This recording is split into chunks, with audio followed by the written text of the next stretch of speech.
The debriefing chamber fell silent as Private Zara Chen entered, her power armor scarred beyond recognition. Where once stood pristine ceremonial plating, now only pitted acid-etched metal remained. Her left arm hung in a makeshift sling crafted from alien plant fibers, and her eyes held the 1,000-yard stare of someone who'd seen the impossible. Admiral Thexus's tentacles coiled nervously. Private Chen, where are the other 9,999 soldiers of the Galactic Peacekeeping Force? Zara's laugh was hollow. Dead. All of them. 4th and 7 ate them alive. The assembled military commanders from a dozen species exchanged horrified glances. The peacekeepers were the galaxy's elite, warriors from every major civilization equipped with the finest technology available. They conquered entire systems, quelled rebellions on fortress worlds, and never lost more than 10% of their force. Impossible, general cracks of the Vrixian Empire buzzed. Our battle simulations showed Your simulations were wrong. Zara slumped into the chair offered to her, wincing.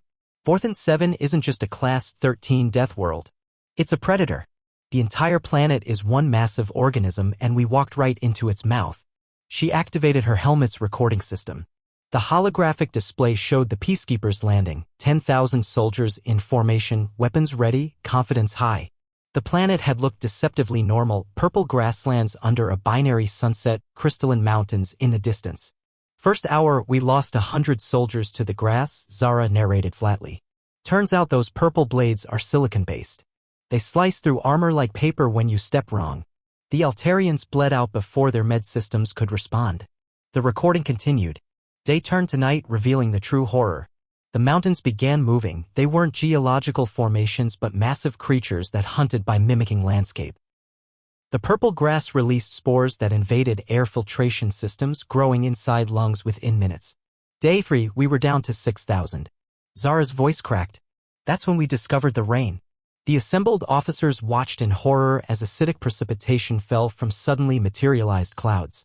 Where it touched exposed skin or found armor seams, soldiers dissolved screaming.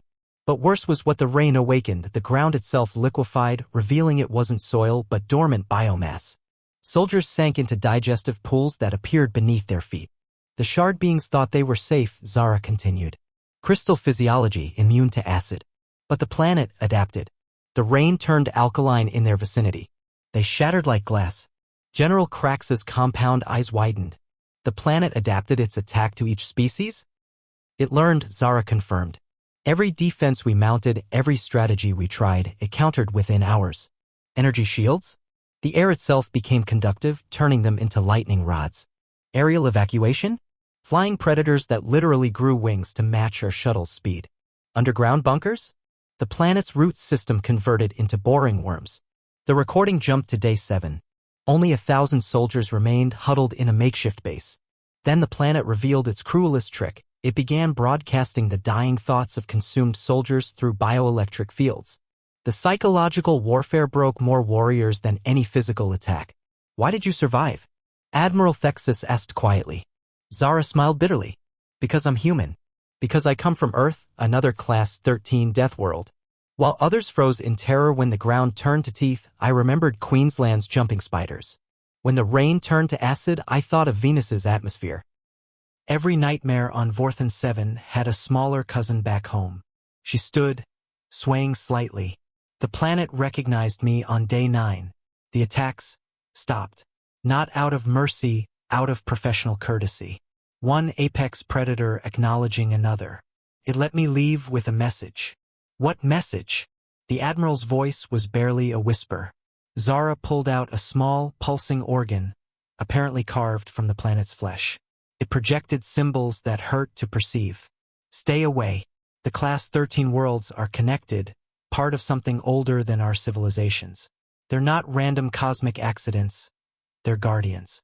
And they've been watching us. The chamber erupted in panicked discussion, but Zara was already walking away. Behind her, the rescued recording played its final moments. 10,000 soldiers reduced to 1, not through military defeat, but through encountering something that treated the galaxy's greatest army like antibodies to be absorbed. The Galactic Council would debate for cycles, but the message was clear: some worlds weren't meant to be conquered. They were meant to be feared.